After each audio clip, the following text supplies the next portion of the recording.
What's up? What's up? What's up? How's everybody doing today? I want to welcome y'all to our first ever broadcast for PuenteVision. And what we're doing is we're creating an online virtual kind of gateway to a lot of those who don't have resources and kind of need some help with going to college and kind of want to hear other people's stories. We're going to be doing a lot of things. So I just want to welcome y'all, and I want to welcome the first few people that we're going to be interviewing throughout the whole time we're going to be doing this. I want to welcome Centeno and Dorothy that are here to talk to us a little bit about what it is to be a part of the Puente program. Not just that, but also to kind of guide us and help us kind of learn a little bit more about the Puente program. So, how are y'all doing today? Doing well. Yeah, we're happy to be here. Cool. Dorothy, how are you doing? I'm good, thank you. Good. Nice, nice, nice. All right. So, my first question to y'all is how did you all become a part of like the Puente program? Like, what was it that guided you to this amazing experience that y'all living now? You want me to go, Carlos? Go for it. Yeah. Okay, so I started, I think, a year before Carlos started. Um, I was doing it because the woman doing it before me um, decided that she wanted to do another program. So this program was open. So then I thought, well, why not? It's a smaller group. It's a little more intimate. You really get to know the students a little bit better. I knew the focus of the program, which was, mentoring, just getting good people who wanted to help, going on university visits. And so that's something that kind of appealed to me. Basically, just being able to open students' eyes that there's so much out there, and being able to expose students to other things that are out there. And so when she stopped doing it, I picked it up for 1 year. The English teacher I was working with, she retired, and then Carlos stepped in as my other half and providing the English support. Yeah, and I that I started a year after she did. I was new to ELAC, so when you're new to a job and they tell you, do you want to do this? It's always the answer is always yes, right? Yeah, of course, I'll do it. Yeah, I was like, what else am I gonna do, right? I can't say no. So I figured I would try it out and see what it was about.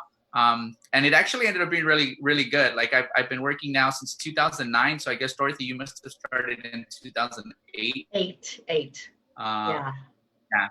And it actually worked out really well because I think since both Dorothy and I came in pretty much at the same time, we were able to learn together and to really kind of figure out our vision for the program with the guidance of the statewide office, like what we wanted to do and how to do it. I think that a lot of the stuff that we do would be really difficult were it not for Dorothy's like ease of working. Like I really enjoy working with her because she's a mover and hustler, and those of you who know her, she'll get stuff done. And so I think that's really cool. Like I never feel like I'll go with her with an idea and she'll be like, nah, it's impossible. She'll just be like, okay, we'll figure it out, right?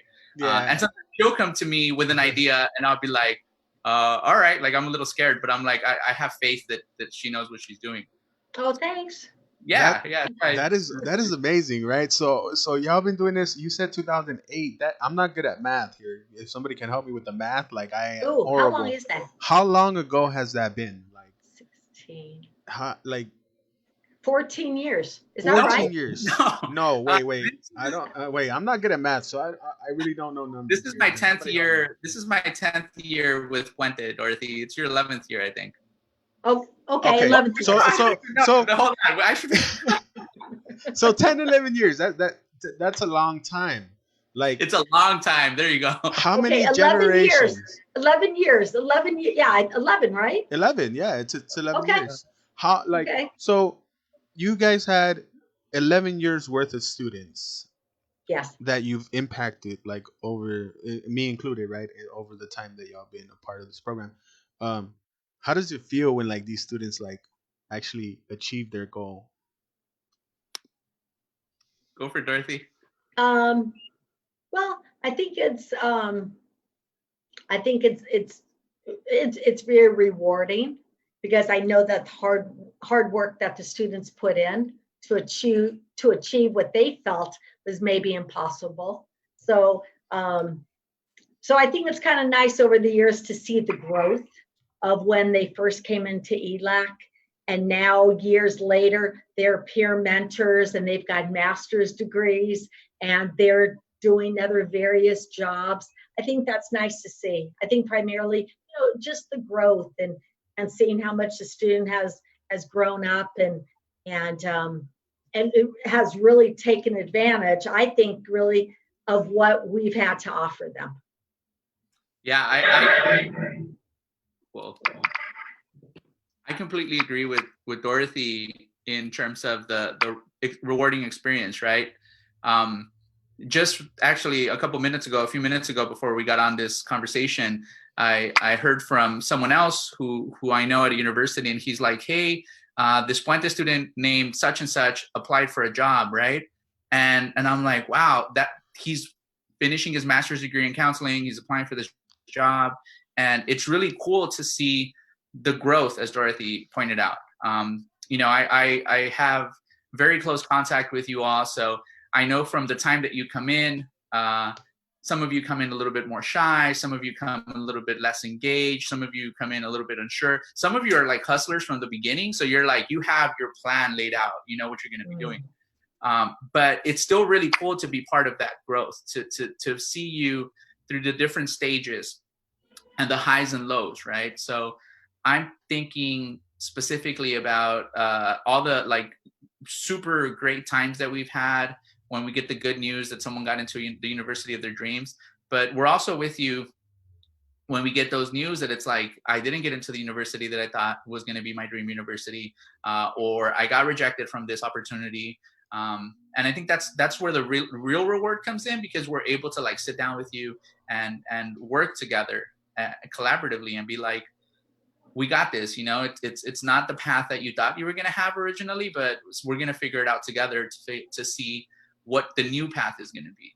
So I think that's where the reward comes too, is in seeing the successes, but also being part of the struggle that we find along the journey. Nice. That's beautiful. That's beautiful. Me as a student, I just, before I found y'all, like I was lost. So I feel like, for me, this is a very important program for those who feel lost and don't feel like they have support and like feel like they're just running around in circles and not getting anywhere, which is an amazing thing to kind of feel the sense of like belonging in a place, right? That's how I was when I first got to ELAC. There was that void, right? So what type of resources does Puente offer, like as a program? Dorothy, you want to Sure. start that one? And so one of the things is the counseling component. And so what, to recommend to the students what to take, depending upon what their major is. Really just, planning is really a game plan, what to be taking each semester, keeping up on GPAs, offering advice on classes. And so that's kind of where my role is more of the academic advisement and just, letting the student know that if we don't do well in a class, that's okay. Life happens. We go ahead and we'll take it again, and it's not the end of the world. So I think if anything, it's offering the expertise in the area, but then also the compassion to understand that life happens, and sometimes we're not always going to get A's or B's in classes, no matter how hard we try. It's not the end of the world. And so that's primarily what I do on that end, is with the academic advising. I also teach a counseling class. So we go over in regards to what students need to get an associate degree, what do students need to transfer. And I think the key terminology, like major prep, what's the difference between a Cal State, a UC, and a private school? What's the difference as far as money is concerned? So I think it's really to educate the students on the educational system. That's the biggest, I think that's huge. So students already are walking down that road and they know what's already in front of them. No surprises around the corner. Yeah. For my end, or my role as the English instructor is really to help students become more confident writers. So before the change that happened with the state legislation that changed the structure for students' classes, students used to come in taking what's called a developmental writing class, right? So a pre-transfer level course. And a lot of the times, it's not so much that students weren't good writers or good critical thinkers. It's more that maybe they hadn't had an academic experience that really valued their thoughts, their ideas, their experiences. So a huge part of what I do in the classroom, what we do really in the classroom, but me specifically with English, is to expose students to Chicano, Latino writers. And that's crucial, I think, in terms of what I do in the curriculum academically. But also, I think what extends beyond what's on our like job description in terms of being a counselor and being an instructor is where we have these really good relationships with our students.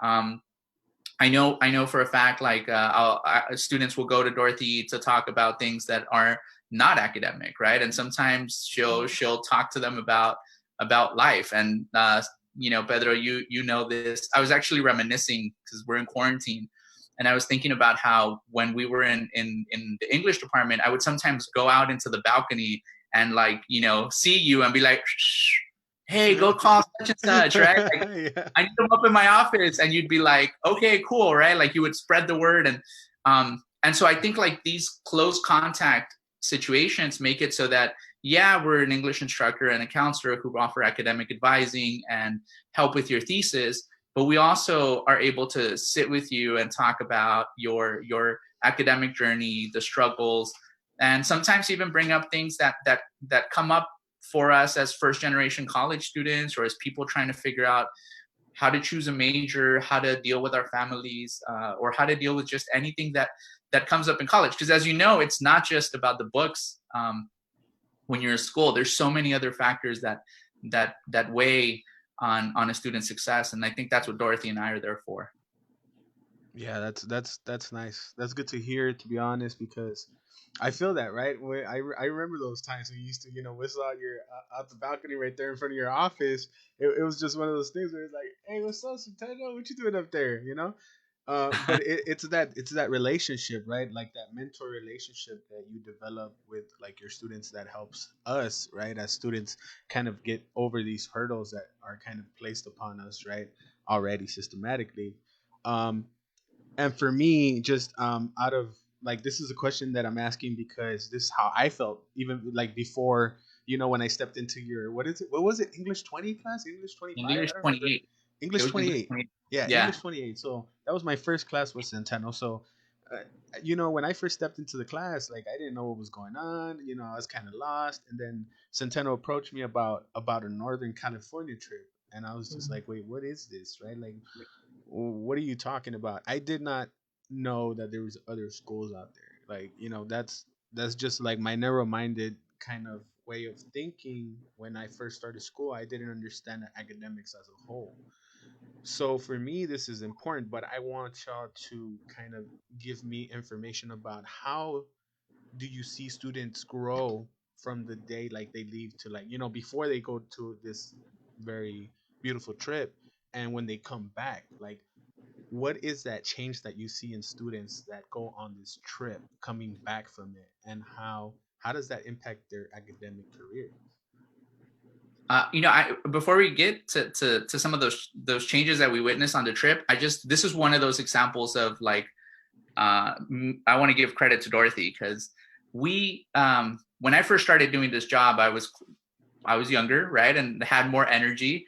And Dorothy's just always been a dynamo. So like, those of you who know her, she's hustling. She exercises in between meetings, right? And she like is constantly working out. And when we first started, I remember she came up to me and she's like, hey, let's go to Northern California. we'll rent some vans, we'll take students, and we'll go to like here, here, here, here, here, and here. And that was it. Like we started, I think, probably together taking these trips maybe 9 or 10 years ago, because I still can't do the math. And we were, you know, we had like, it was Dorothy driving one van, me driving another van, and then we had mentors who worked at on campus, who are now actually counselors, right? So that's how far back we go. And then eventually we made the transition from driving vans to getting buses. And again, you know, this is something that like Dorothy like puts paperwork together and makes phone calls and makes arrangements, and you know, she's like wheeling and dealing to get us all these different opportunities. But I just, that transition again from our program going to where we were driving vans, fitting, you know, 12 students in one of these like I don't know if they're commercial vans or like the vans that like football teams or basketball teams take, to now taking buses. I think that's a testament to the type of involvement that we want to have with our students, because we want them to have access, because we want them to go to these universities and check them out, see them for the first time for themselves, and decide whether this is a place where they would like to be. And along the way, as you mentioned, we see great, tremendous growth personally, academically, professionally. And Dorothy, I don't know if you want to talk to that. What is it like? Yeah, I think that, you know, it's kind of funny because I think, like Carlos said, your students come in and they're shy and they don't really know what they're doing. And maybe just going to East LA College is maybe the extent of their educational journey, or they're not sure why they're there. They just know they're there because it's what comes after high school. And I think once they get on the bus and they see that there are 45 other students just like them, you know, kind of cautious, worried, first time maybe being away from home, first time being out of the LA County area, that is traumatic. That's a lot. So I think to see them start off very passive and very unsure, and at the end of the trip coming home, already making plans where they want to live, what their majors are going to be, what's the school they want to attend. Just so much growth within those 3 days. Just a lot more confidence, I think, too. I think walking onto a campus and seeing students there who are the same age, who maybe have the same obstacles in front of them, and just having the confidence to know that they could do the same thing, that they are not alone, and that the universities just don't belong to one person. It's not a secret club. Anybody having the grades and the desire to excel could get in. And I think it's letting them know that. So That's, yeah, and you know, I think on that note, one of the things that I also am able to see in terms of growth during this trip is the connection between students, right? So earlier today, I had a student who helped me recruit in a different class, right? We're doing all these Zoom virtual meetings. So she went with me, you know, virtually to another classroom, and we talked about her experience. And one of the things that she brought up is coming into Puente, a lot of times students will see how united and like how this sense of family that Puentistas have. And at first it's kind of off-putting because they're like, how do I, like, is this really true? Like, how could they be so close? How do people know each other? This is community college.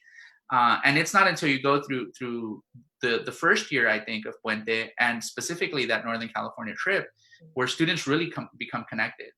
And, you know, again, I'm thinking to some of the students who, and you were there, Pedro, when we went to Berkeley, I remember, and students got off the bus and a couple of them like started crying, right? And, you know, like I'm like trying to hustle because we're getting kicked out of like the loading zone, and I'm like, no, right? I was there. Yeah, I was crying.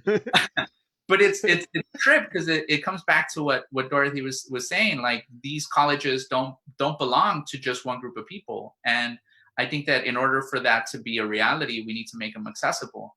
So going to these colleges,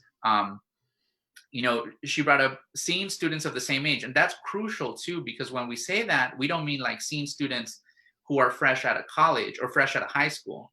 We're talking about seeing students who are like, the same age as traditional students, right? So 17, 18, 19, but also seeing some of the non-traditional students, Yeah. right? This year, one of our Puentistas is graduating from Berkeley. Shout out to Fernie, and he's not a traditional Shout student. out, Fernie. That's the boy right Right? there. And what does he always say? Go Bears, right? Go So Bears, baby. yeah, so that's so cool, because again, it's being able to see someone else who's had their footsteps be in that position that they want to be. It's like seeing a reality, right? It's like having a dream and then be like, nah, I could never do that. But when you go for the first time, and we're able to put you in touch with a community of scholars who have been in your footsteps, I think it makes it real, and it lets everyone know that this is possible, and it is going to happen. Yeah. Yeah, that is so true. I Mhm. actually remember that my first time stepping into a Berkeley campus was because of y'all. For me, I would have never. It was so hard for me to get out there. First of all, I was working full time, so my boss didn't want to let me go, and I remember asking Centeno for a letter because I really wanted to go on that trip, and my boss wasn't letting me go because we had so much work piled up. To eventually he caved and he said, "Hey, you know what? Like, well, if they're asking you to go, then go ahead, right?" But yeah, it was a beautiful experience for me. So I feel like that's where the sense of family comes in, right? Like when we start connecting, when we start to kind of like just bond a little bit. It was just a great experience. So for me, like Northern California trip, that's like the bread and butter of this, right? Like not saying it that's something that is like it's put in place for a reason, right? It's there for a reason. Like it's not just to go out there and expose students to other communities and other schools and different campuses. Is there to create a bond within the students that participate in this experience. Because I remember, like I remember seeing Miguel just on that hill, just kind of talking and just kind of giving us that talk about, perseverance and like where do we want to be and like who we want to be. And that is a very powerful talk to where when we got onto that bus, like everybody was just kind of quiet. It was just one of those moments where everybody needed some time to reflect on what was being Oh, said by Miguel, right? Yeah. Which okay. is which is beautiful.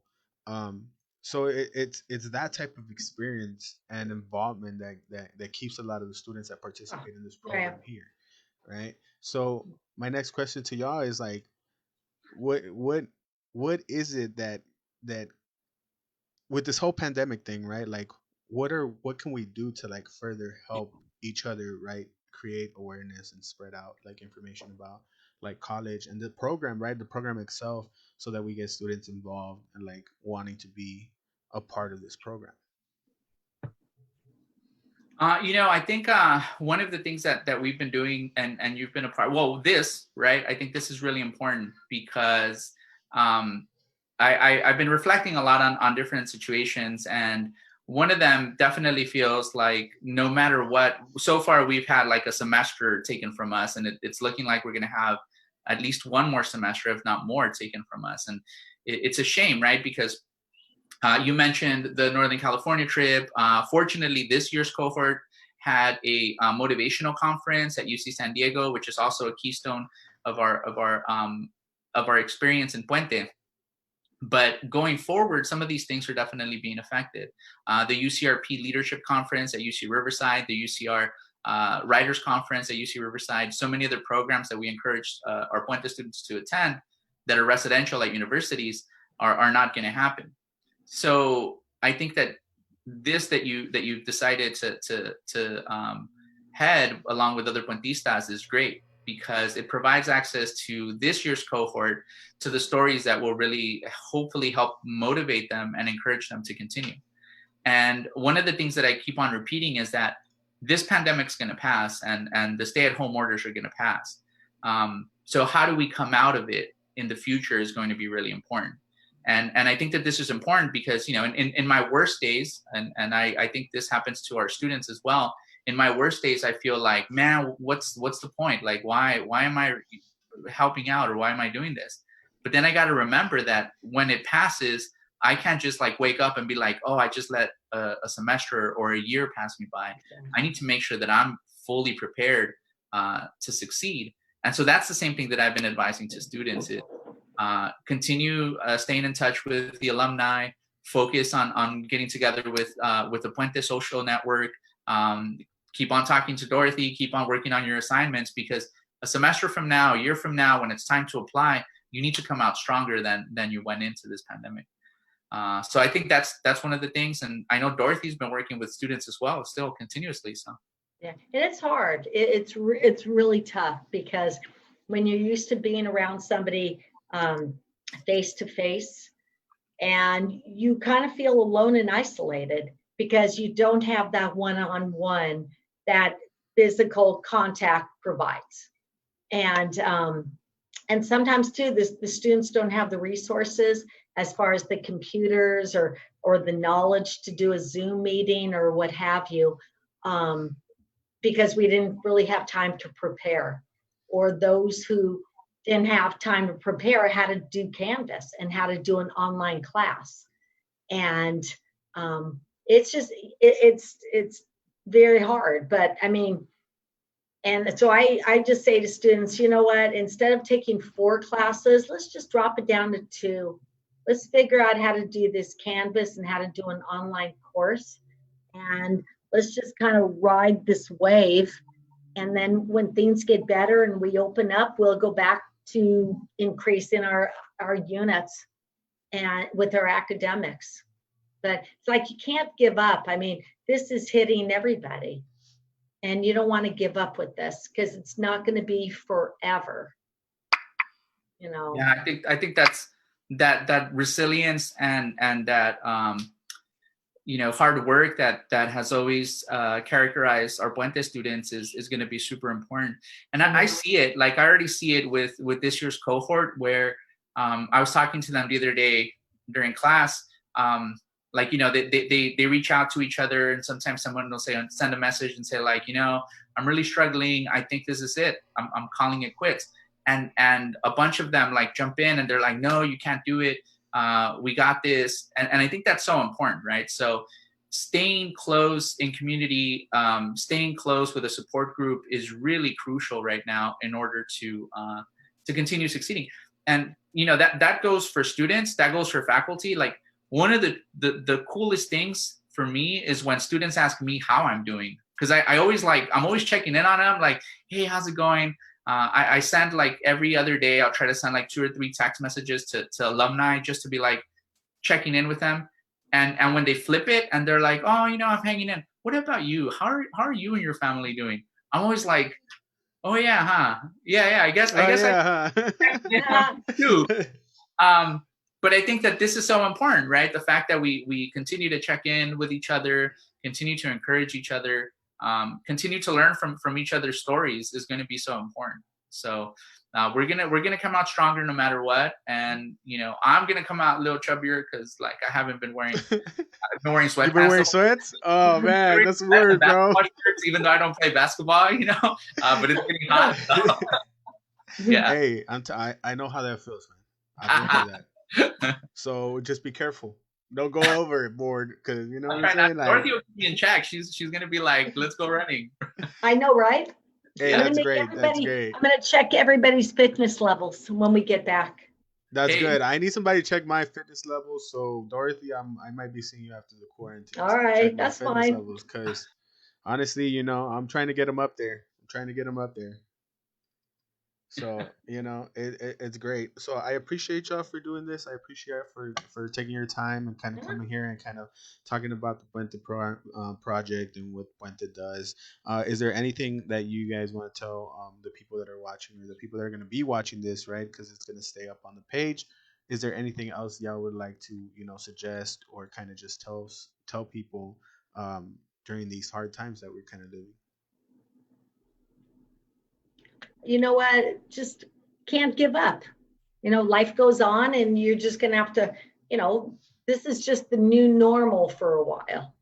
So you can't bail. I think once you give up on something like this, it's too easy to give up on other obstacles that are in our way. And this is not perfect.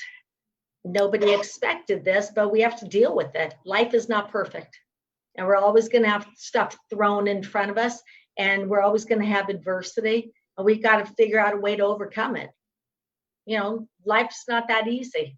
So I would just say, hang in there, and you have support. We have a lot of resources at East LA College, so anybody could email me, and anything they need as far as where to go for online tutoring or financial aid or anything, or college promise, I could help them with that. So if you feel you have any type of problem, no matter how small you think it is, you could email Centeno. He could send it to me. We could brainstorm to find people who could resolve the problem. But sometimes you think your problem is so big, and sometimes it's not. You just have to know who the right people are that's going to help you solve it. And don't be afraid to ask for help. Yeah, I love that. First, I think Dorothy's got a great point in that problems are big, but if you know how to ask for help, how to get things solved, then it's going to be all right, right? And so that's what we're here for. I would say as we continue in this pandemic with the stay-at-home orders, as Dorothy said, don't give up and reach out. Ask for help. Let us know how you're doing. I always tell this to my students. I don't have the answer to everything, but sometimes I'm just willing to sit down and listen. And if you have some questions, or you just need to vent and talk about something, I'm here, right? And I won't be able to solve things, but I'll be able to at least sit down and be with you for a little while. And I think that's going to be important. I think that we need to learn from this experience. Every time that people ask me, or that students ask me how I'm doing, I keep on telling them, I'm adapting and learning. I'm learning more about online instruction. I'm adapting to our circumstances. But as Dorothy said, I can't give up. Just a student shouldn't give up. And if I get stuck with something, I need to find out how to resolve it. So I've got Dorothy who I call for when I need support. I've got my family sometimes that needs to step in and help me out. I've got my alumni that are amazing. I've got a network of educators that support me. And the main thing too is that the Puente network is huge, right? So if we don't know someone at ELAC who has an answer, we will connect to someone at a different campus who might be able to find a resolution for whatever it is that's going on. So don't give up and reach out for help when you need it. All right. I want to thank y'all for everything you've done for me personally.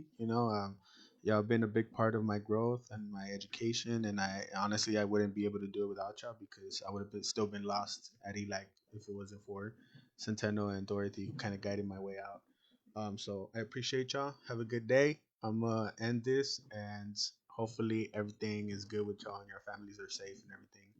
I appreciate y'all so much. Thank you so much, Pedro. Thank you so much. Have a good one.